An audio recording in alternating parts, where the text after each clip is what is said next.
Howdy, fellow citizens of the digital agora. We'll call this the theology of the finish line and why we choose to suffer. There is a kind of suffering that does not destroy us, but defines us. Not because pain is good in itself, it isn't, but because of what we discover when we refuse to stop. This Lenten journey and the long course of an Ironman triathlon shares something most comfortable days can never teach. The self you thought you were is not the final word on who you are. In both traditions, the spiritual and the athletic, you voluntarily enter hardship. No one forces you into the desert. No one makes you sign up for 140.6 miles. You choose it. And in choosing it, you remove distraction. You strip life down to something simple and severe. Across centuries, monks, philosophers, prisoners, and runners have all said the same thing in different words. The two most powerful warriors are patience and time. Tolstoy. He who has a why to live can bear almost any how. Nietzsche. A truth Viktor Frankl proved in the darkest place a human being can go. Stay in your cell, and your cell will teach you everything. Abba Moses, when the cell is a stone monastery room that hits one way, when the cell is a mile 18 of the marathon or third week of Lent, when the initial fire has burned off, it hits differently. The body becomes a teacher. It screams, stop. It bargains. It lies. It tells you you're done.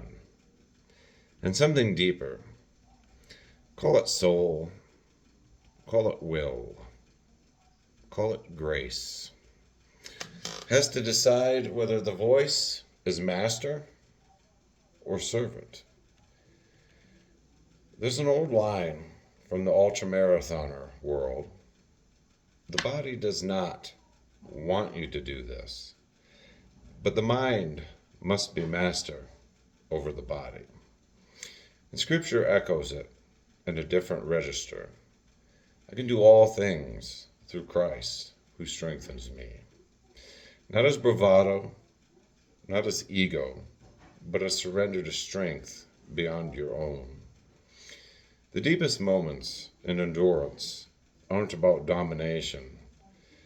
They're about alignment, your why, carrying your how.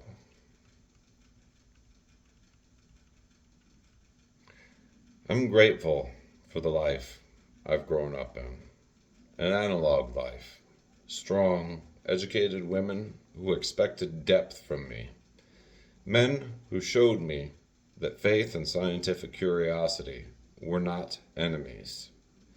I was taught something simple.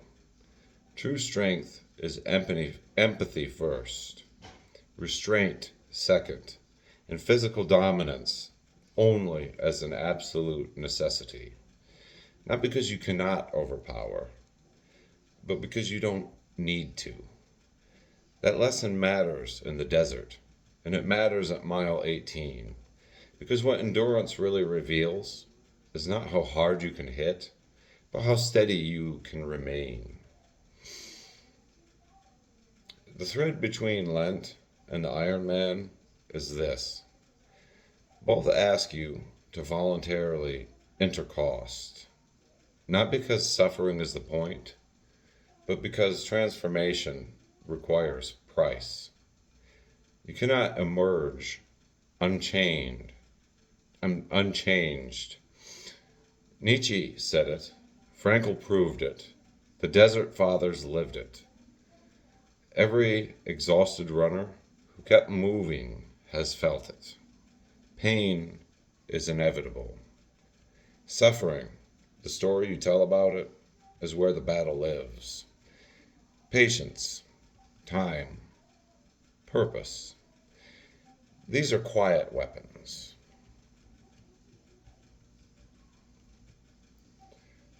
We live at a speed that keeps us from ourselves, from each other, from God.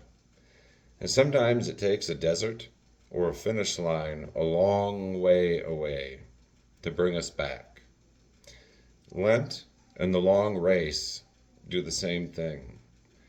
They slow the noise down until you can hear what was already there.